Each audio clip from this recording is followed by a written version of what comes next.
ketika penataan ASN yang akan kita lakukan ini, kita berharap tidak mengganggu terhadap pelaksanaan pemerintahan dan mendorong peningkatan kualitas, profesional ASN dan memberikan kesempatan seluruh warga negara untuk, masuk, tenaga non-ASN. Jadi, saat ini kan kita, sesuai dengan yang sudah diumumkan oleh Bapak, Presiden Joko Widodo, presiden sebelumnya, bahwa kita akan, untuk tenaga non-ASN itu kita akan menerima sekitar 1,7, tenaga non-ASN, 7 juta formasi yang kita sediakan. Tetapi, ternyata dari pemerintah daerah tidak, tidak, apa namanya, memenuhi formasi yang sudah kita sediakan. Jadi sekitar 1 juta sedikit saja yang formasi sudah yang mereka ajukan. Tentunya, tadi ada beberapa pertanyaan kenapa, banyak yang tidak bisa masuk dan lain sebagainya, itu tentunya kembali lagi kepada, formasi yang sudah disediakan oleh, atau yang disediakan oleh pemerintah daerah. Jadi kadang-kadang, para pegawai, atau para honorer ini ketika mereka mengajukan seolah-olah tidak diberikan formasi oleh Kemenpan RB, tetapi sebetulnya formasi ini sepenuhnya diusulkan oleh instansi masing-masing. Jadi kami sendiri tidak bisa istilahnya mengarang formasi apa yang dibutuhkan, termasuk juga, apa namanya, kompetisi, kompetensi yang, misalnya, pendidikan dan sebagainya itu ditentukan, sesuai dengan yang diusulkan oleh, pemerintah, daerah. Dan untuk yang 1,7 ini tentunya itu sudah diberikan afirmasi yang sangat tinggi ya, Bapak dan Ibu sekalian. Jadi dari 1,7 ini tentunya, eee, yang kita terima, khusus difokuskan kepada P3K yang memang sudah terdaftar di, BKN. Jadi yang di luar di BKN tadi disampaikan oleh Bapak dan Ibu ada beberapa di luar itu, karena kami sudah memberikan waktu yang cukup kepada pemerintah daerah untuk memberikan, data yang akan dimasukkan kepada BKN dan ini seluruhnya data nama itu sudah ada di tempat, kami. Jadi meskipun usianya itu juga masih di atas, 50 itu sepanjang dia belum masa usia pensiun, jadi insya Allah Bapak dan Ibu itu bisa, bisa masuk ke dalam, formasi itu sepanjang memang yang bersangkutan itu formasinya diusulkan oleh instansi pemerintah. Jadi memang, itu yang sudah kita lakukan dan selanjutnya tadi ada pertanyaan, bagaimana dengan yang sisanya yang, tidak dipenuhi? Tentunya kami sedang menunggu, RPP, yang diusulkan oleh Bapak Presiden sudah diusulkan kepada Bapak Presiden, yang nantinya itu di sana akan ada format dengan paruh waktu sepanjang nanti para, tenaga honorer ini akan, mendaftarkan kepada, formasi yang sudah, disediakan dan itu akan menjadi, formasi, P3K paruh waktu ya, Pak Abai ya, akan jadikan, formasi paruh waktu. Nah, ini Bapak dan Ibu sekalian, jadi sebetulnya, pemerintah atau kami sudah memasukkan seluruhnya, jadi termasuk di sana ada beberapa yang diprioritaskan. Yang pertama sebagaimana saya sampaikan, mekanisme PP3-nya yaitu ada termasuk di dalamnya adalah tenaga STHK 2.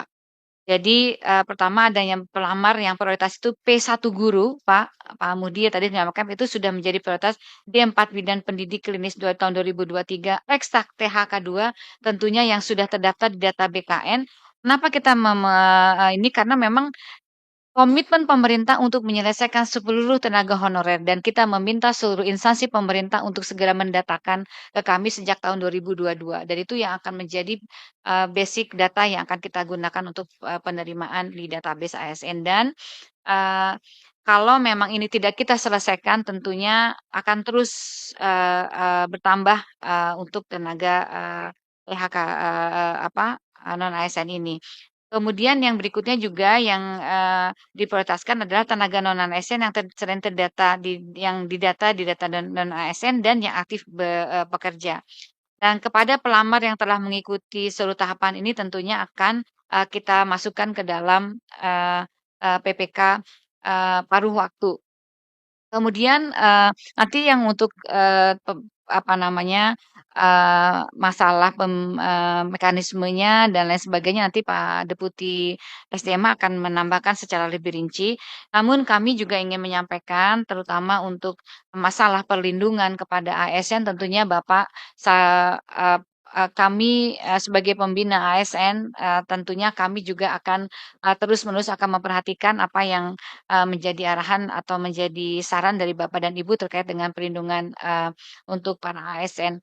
Selanjutnya, yang berikutnya terkait dengan masalah, guru-guru swasta yang tadi disampaikan. Nah, kami melihat bahwa sebetulnya, Kemenpan RB tentunya formasi ini memang ditujukan kepada sekolah-sekolah negeri karena kita, apa namanya, sebaran guru-guru, itu ternyata banyak ada beberapa daerah yang, guru-gurunya masih, banyak, kosong. Jadi memang diprioritaskan kepada guru-guru. Nah, kemarin Menteri Dikdasmen memberikan kesempatan bahwa guru-guru itu akan bisa bisa mengajar di sekolah-sekolah swasta. Jadi itu, tentu saja kita berharap itu adalah optimalisasi dari P3K yang atau guru-guru yang sudah diterima di dalam, apa namanya, formasi itu dan disesuaikan dengan Dapodik. Nah, kami tentunya dari Kemenpan RB hanya, bisa memberikan kepada sekolah-sekolah yang, dibiayai oleh sekolah-sekolah negeri begitu ya. Jadi memang, tapi guru-guru itu nanti Menteri Dikdasmen juga akan, berdiskusi dengan atau artinya akan melakukan kebijakan, hal tersebut. Selanjutnya untuk mengenai masalah anggaran Bapak dan Ibu sekalian, masalah insentif dan lain sebagainya, kita tentunya juga sedang mempersiapkan RPP tentang, apa namanya, penghargaan, eee penghargaan dan pengakuan. Jadi setelah RPP ini nanti kita sedang menyiapkan RPP-nya Bapak dan Ibu sekalian. Jadi mudah-mudahan nanti kita akan ada perbaikan dengan konsep baru terhadap, penghargaan terhadap, para ASN. Kemudian, selanjutnya juga kaitannya dengan,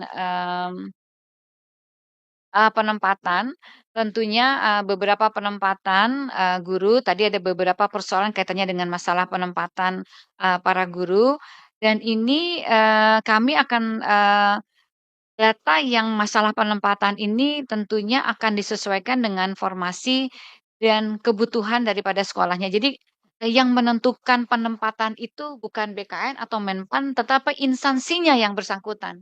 Jadi, BKD-nya yang bersangkutan. Jadi, kami juga tidak bisa melakukan intervensi memindahkan mutasi para guru ini misalnya tidak sesuai rumahnya jauh atau sebagainya karena, ketika itu memang yang diusulkan langsung oleh jadi kami juga untuk P3K ini sepenuhnya menerima usulan, formasi yang disampaikan oleh P3K, tidak dikurangi begitu. Jadi kalau tadi ada yang mengatakan dikurangi kuotanya khusus untuk, penyelesaian, non-ASN ini seluruhnya kita berikan.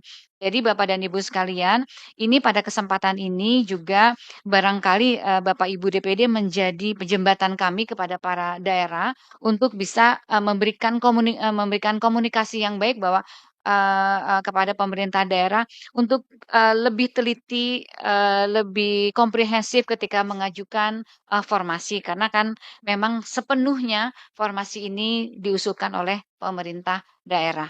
Nah, selanjutnya mungkin ada beberapa informasi yang lebih detail akan disampaikan oleh, Deputi Bapak ya? Pimpinan Berapa? pimpinan, sebentar, sebelum Ibu Menteri saya Bu Teras Narang, Bapak? sebelum Ibu Menteri menyerahkan kepada jajarannya, Mhm, tadi menyampaikan berkenaan dengan masalah peran dan peranan dari daerah. mhm, Pertanyaan kami Bu, apakah di dalam rangka melaksanakan itu sudah ada NSPK-nya Bu, norma, standar, sudah.